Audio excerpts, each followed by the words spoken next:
From my own experiences in learning to meditate. Absolutely. Is it 15 minutes? Have I counted all of my breaths? Absolutely. You go through that. Wow. And it's this big ping pong game going on inside, and the outside, the appearance is how serene. What a man, what a realized person this must be to be sitting there in this posture. What has the posture got to do with it? To me, the real essence of meditation is the union between our consciousness and our self. When our real and true consciousness, not perceived realities, but true consciousness, meets with the true self, that inner beauty, then there is something to behold. Was there a particularly difficult part of your life which your self-knowledge helped you get through? Self-knowledge brought a centering in my life. Difficult parts in my life, the way I'm starting to look at these difficult parts in my life are these. They will always be there. They will come and they will go. But, there is that breath, and it's coming, and it's pounding. And what is it reminding you of? It's reminding you of your mortality and your immortality. Both. It brings you life, and you exist. And without it, you're not. The breath of life is within you. Yes. Listen to the rhythm. Listen to the rhythm. Be with the rhythm. Dance with the rhythm. And it doesn't matter where you are. Come back to your tempo. Come back to your beat. And it's a simple reality that we have a heart. We have a mind. We have our logic. We have our ideas. Coming home is coming to that heart. A home from which you cannot be kicked out. A home that is a real home, and a home that you go, wherever you go in this world, you carry with you. That is the true home. And in that home, there is the rhythm of this breath.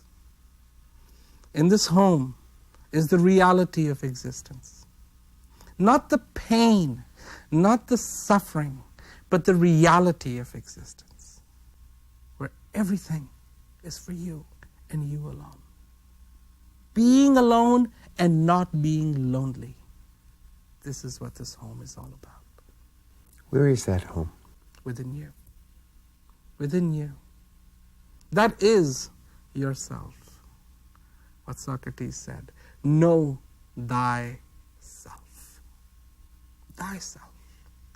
Knowledge on the outside, self-knowledge on the inside. Now you have this beautiful, beautiful dance, this beautiful relationship that can really take place. This life, let it become a vessel in which it can contain the immeasurable joy. In this life, let it become a vessel where it can contain the essence of true knowledge, where I know how to dance, where I know the value of the breath. And it is, people get into it, but what if I forget? That's not what's important. But you know how to get back on. That's what's important. You've got it aced. That's what it's all about. That's what it's all about. How to get back home. This is all about empty-handed we came, and empty-handed we don't have to go. Speak to that point. That's what it's all about. Because this heart has this appetite, this thirst to be filled.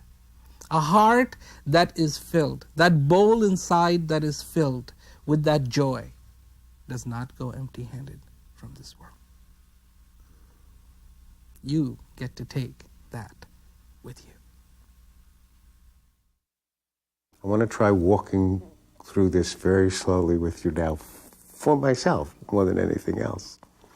So the first thing I have to do is I have to understand that there are feelings in me that I'm not getting in touch with. There's a feeling, there's a joy, there's this wonderful peace inside of you that you have gotten disoriented from.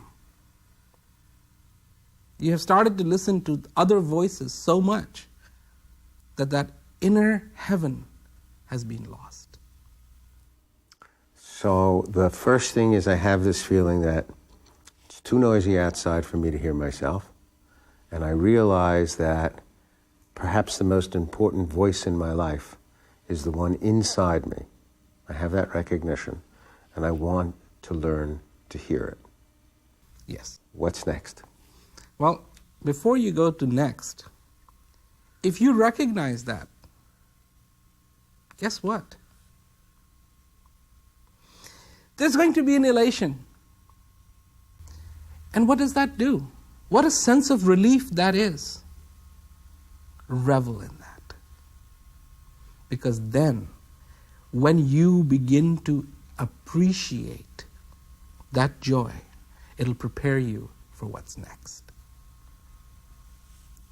Because this is a journey coming home. This is a journey homeward bound.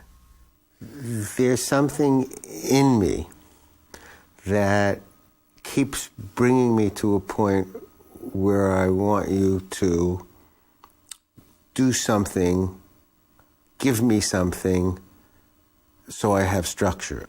I'm not going to hear you talk to me face to face every day. I feel this need to take something from you that will help me to do this. Remember that this possibility exists. Take that with you. The possibility of self-knowledge. The possibility of self-knowledge, the possibility of being fulfilled exists. Take that with you. Let your heart come and give you more of that thirst to want to be fulfilled. Take this with you. I'm a gardener, and you have just watched me sow a seed. And your question is, why isn't it sprouting? I know it will sprout. A seed has to be sown. Within you, the possibility of being fulfilled has to be sown, and it has to be nurtured. What you are looking for has always been within you and always be within you. So, take this then. Are you ready to look in the mirror? And are you ready to accept what you see in the mirror? Are you ready to let your eyes behold that image and let your heart rejoice? That's the reality of self-knowledge. Begin with falling in love with this possibility that there is a self-knowledge, that there is a heart, that there is a thirst, that there is this beauty inside. Begin to be comfortable with it. And then let that thirst lead you, like a person in a desert who is thirsty. Then, when you have that thirst at that stage where it is real, come look me up. I can help, and I will help.